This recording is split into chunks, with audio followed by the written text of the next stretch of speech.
Today, actually, I'm going to sketch some interesting and controversial aspects of occurring during the local adaptation and practical implementation of the so-called social entrepreneurship.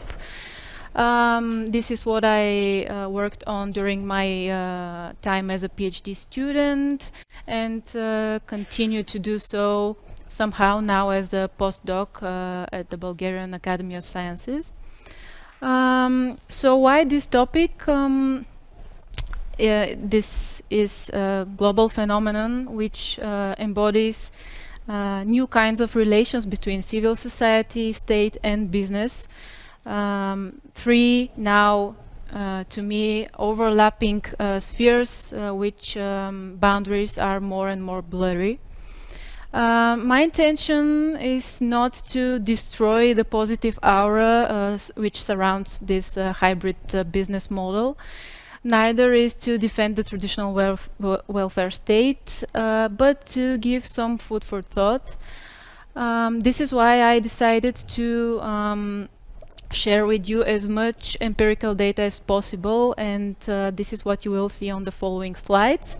In short, the idea behind this model of social entrepreneurship is that social problems can be solved through business approaches, like tackling poverty and unemployment, improving access to education, protecting the environment. Social integration of various marginalized groups are just some of the topics that excite social entrepreneurs. Social enterprises can produce and sell goods or services and can have different legal forms depending on the country. Social entrepreneurship is usually studied through the perspective of disciplines such as economics and business management. Yes, that's the right one. Often with a focus on the personal qualities of the individual, that is, on the social entrepreneur. But social entrepreneurial practices are also of interest for sociologists or cultural anthropologists like me, insofar as concepts like labor or consumerism are concerned, or cultural transfers, formation of communities and networks, and so on. So my research, which I began back in 2017, was focused mainly on Bulgarian non-for-profit organizations for people with intellectual disabilities or mental health difficulties. I'm not an expert in disability studies, but it just happened that these type of organizations were of most interest for me. And these NGOs were practicing some kind of business as well in order to support financially and to promote their social goals, they say. And these goals were to advocate for these people's rights and to contribute for their social and economic integration, mainly through equipping them to enter the labor market. Through actually enabling their hidden potentials. Most of these organizations, I think all of the organizations which I studied were also social service providers, something we already discussed today. And is important because all these activities in which people with disabilities are engaged in are part of this process of delivering social services. So most of my informants here in Bulgaria were social workers and lawyers. In Brazil, more specifically in Sao Paulo, where I spent 3 months to do some field work, I had the chance to speak with the founder of an enterprise whose aim was, again, to facilitate the economic integration and social and legal recognition of local tailors, illegal immigrants from Bolivia, with other young social entrepreneurs or entrepreneurs-to-be who were also volunteers for NGOs supporting elderly people, people in poverty, and so on. Their stories are more relevant to the questions of what social entrepreneurship is and means to the respondents, what motivates them to engage in such activities, while the interviews with my Bulgarian informants are more relevant precisely to the topic of disability.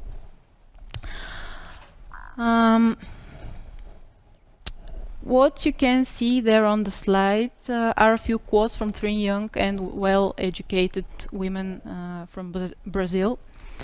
There are many reports, media publications, and scientific work saying that social businesses are quite attractive to millennials and Generation Z because they can give more than just a salary, but also a meaning in what people do for a living, and also that young people want to make good, to give back to the community, to change reality.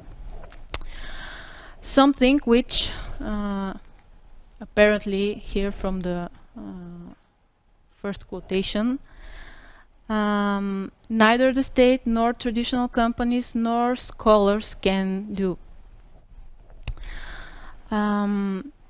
And all this while making a successful career. But the practical implementation of an idea does not always go to plan, as you can see here from the second quotation, especially when you don't consider the context.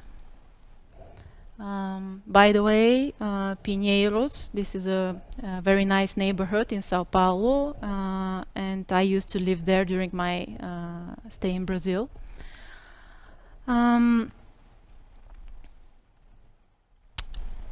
Once, during an informal talk with the director of one Bulgarian NGO that has a couple of social enterprises as well, told me that a local businessman called her to ask for an offer for catering services. And he asked, she said, if I would give him a discount if he ordered more food. Not only was I not going to give him a discount, but I was going to charge him even more, because preparing more food means engaging more of our people into this and putting more stress on them.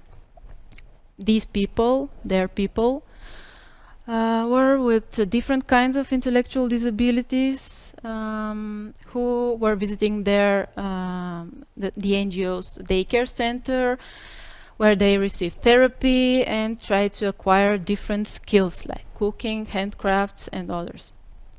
As far as I remember, the businessman's interest went, and this is maybe the rational economic choice.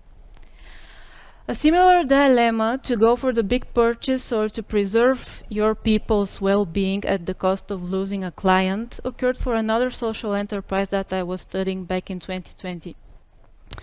The organization, which has been working in support of people with mental health difficulties for years, opened a sewing workshop that same year,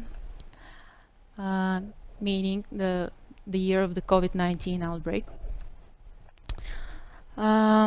They were also contacted by a big client who needed a large amount of textile face masks. They have accepted the challenge eventually, and it was quite tense, according to one of the tailors working there.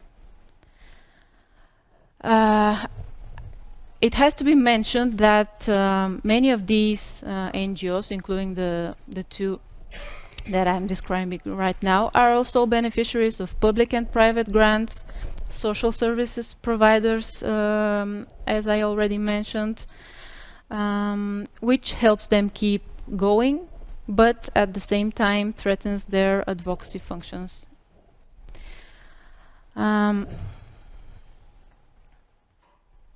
These are some of the comments coming directly from the respondents about what could the social cost be when taking a big client. And the second quotation refers to the COVID-19 period when social enterprises and NGOs suffered tremendously because of the lockdowns in the first place. How much time? Okay.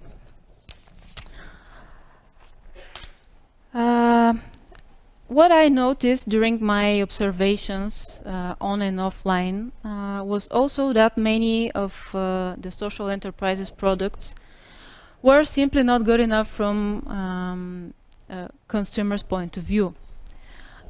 Even some informants claim that the production is bad, and the only thing that these enterprises are relying on is actually to provoke empathy and not to be real competitors on the market. Some informants even indicated that there are also fake social enterprises, organizations created only to apply for a grant because there are money for that. Others just use the production of the art therapy that they are conducting for their clients, which is the official term for people who receive this kind of care, and present it like a product for selling. All structures with old-fashioned ways of thinking towards disability brand themselves as social enterprises as well, because there is a national plan for implementation of the social economy, which they are part of. So some of my main conclusions are that yes, the very nature of this hybrid socio-economic strategy is controversial. The tension between gaining economic success and pursuing a social cause, which provoked me to undertake my doctoral research in the first place, are more than evident.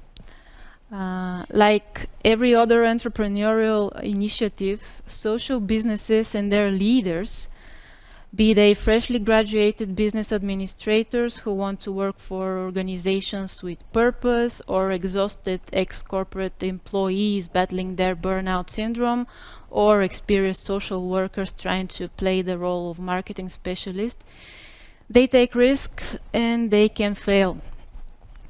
But the most problematic thing to me comes from the way people and organizations practice social entrepreneurship.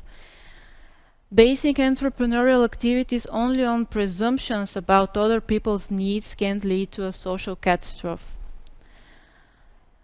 The empirical data shows that many of, if not all of these NGOs and their social enterprises are more or less dependent from external resources and therefore from public institutions and or private organizations. They try to play on the market, but few of the goods are marketable. Actually, if I can summarize, the results of my work show that in most of the cases, social entrepreneurship in Bulgaria means more production and more consumption of useless things. Tons of soaps and candles and martenicas.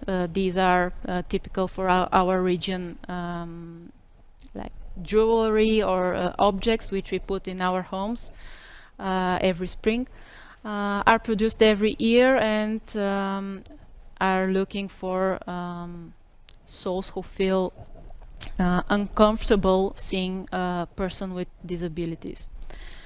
However, the cases I have studied show that there are some social enterprises that have the potential to offer targeted care, yes, segregated, but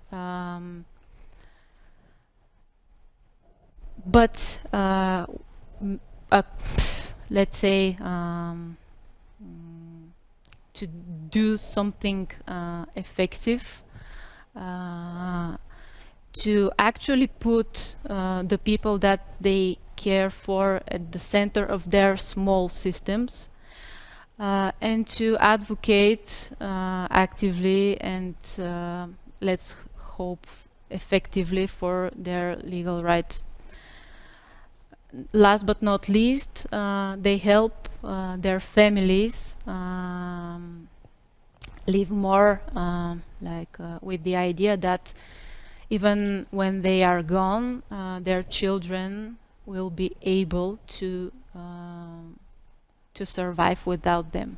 But I mentioned that I'm just sketching some of these problematic topics, so I'll be happy to discuss further with you on what you find interesting or controversial or not right.